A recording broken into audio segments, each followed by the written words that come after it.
Hollywood की फिल्में दोस्तों पूरे दुनिया में रिलीज़ होती है और हॉलीवुड बहुत सारे ऐसे मार्केट को अपना लिया है, लेकिन बॉलीवुड के लिए अभी कहीं ना कहीं ये बातें बहुत दूर लगती है कि बॉलीवुड कब चाइना जैसे मार्केट को अपना लेगा, जापान जैसे मार्केट को अपना लेगा, रसिया जैसे मार्केट को अपना लेगा। एक वक्त पे बॉलीवुड की फिल्में रसिया में बहुत अच्छा बिजनेस करती थी, लेकिन वापस कुछ मिलता नहीं था। वहाँ के गवर्नमेंट सारे पैसे रख लेती थी और कुछ पैसे वापस निर्माताओं को दे दिया करती थी। कमीशन बेसिस पे फिल्में रिलीज़ होती थी।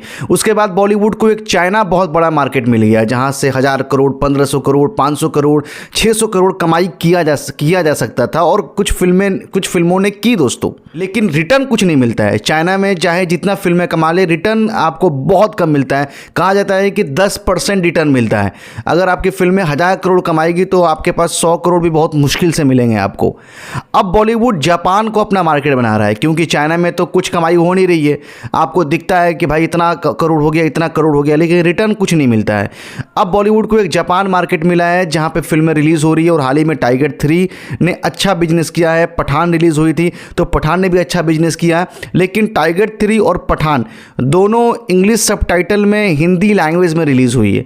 लेकिन RRR दोस्तों, साउथ अपनी फिल्मों को मार्केटिंग करना जानता है। RRR को, साउथ की जो RRR फिल्म है RRR, उसे जापानी लैंग्वेज में डब किया गया। अब इसका फ़ायदा देखिए, डब करने का फ़ायदा कि वहाँ 128 करोड़ ये फिल्म कमाई है। इंडियन रुपीज़ की मैं बात कर रहा हूँ। 128 करोड़ सिर्फ जापान से RRR ने कमाई है, लेकिन ये हिंदी लैंग्वेज में नहीं कमाई है, जापानी लैंग्वेज में कमाई है। अब बात करते हैं टाइगर 3 ने अभी तक कितना बिजनेस किया है। तो टाइगर 3 ने 80 लाख का बिजनेस किया है। टाइगर 3 को अगर सही तरीके से प्रमोट किया जाता, टाइगर 3 को डब किया जाता, तो ये आंकड़े दोस्तों ज़्यादा हो सकते थे। सेम यहाँ पठान के साथ भी है। पठान ने पहले हफ्ते में 1 करोड़ से ज़्यादा कमाया था। आई थिंक पठान अपने पहले हफ्ते में 1 करोड़ 34 लाख का बिजनेस किया और लाइफ टाइम 2.5 करोड़ का बिजनेस हुआ दोस्तों पठान का।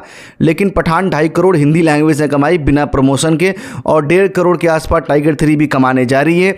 तो टाइगर 3 को तो बीट कर दी पठान, लेकिन RRR तो 120 करोड़ है। ये कैसे बीट होगा? तो अगर आप अपनी फिल्म को प्रमोट करते, सही तरीके से डब करते, तब जाके फिल्म आपकी चलती। RRR तो 1 साल से जापान में चल रही है दोस्तों, 1 साल से। अगर हम बात करें टोटल बिजनेस कितना हो गया टाइगर 3 का, तो टाइगर 3 ने 282 करोड़ का ऑफिशियल कलेक्शन किया इंडिया से, ओवरसीज से 118 करोड़, और 2 करोड़ हम अगर जापान के भी ऐड कर दें तो ये 120 करोड़ के आसपास ओवरसीज से हो जाते हैं। वर्ल्ड वाइड 464 करोड़ के आसपास टाइगर 3 का बिजनेस था। और पठान का तो आपको पता ही है कि 550 करोड़ के करीब इंडिया से बिजनेस हुआ, 525 करोड़, ओवरसीज से 400 करोड़, वर्ल्ड वाइड 1050 करोड़। और ये सारे पैसे दोस्तों सिर्फ हिंदी लैंग्वेज के हैं। इसमें 10-15 करोड़ साउथ के हैं, यानी तमिल तेलुगु के हैं, लेकिन बाकी के पैसे हिंदी लैंग्वेज से आए हैं। तो टाइगर 3 नहीं बीट कर पाई पठान का जो रिकॉर्ड है जापान में। RRR तो बहुत दूर की बात है, और RRR को ना ही पठान बीट कर पाई, ना ही टाइगर 3 बीट कर पाई। देखते हैं कि आने वाले टाइम पे बॉलीवुड की कौन सी फिल्म सही तरीके से रिलीज़ होती है जापान में और डब किया जाता है। अगर रिलीज़ करना है तो आपको डब करना होगा। आप सबटाइटल में रिलीज़ करके आप सिर्फ फॉर्मेलिटी निभा रहे हैं कि अब मेरी फिल्म रिलीज़ हो गई। ये रिलीज़ से कोई मायने नहीं रहते हैं दोस्तों, क्योंकि कमाई उतनी नहीं होती है, उतना ज़्यादा रीच नहीं होता है बिना डब के। Take care.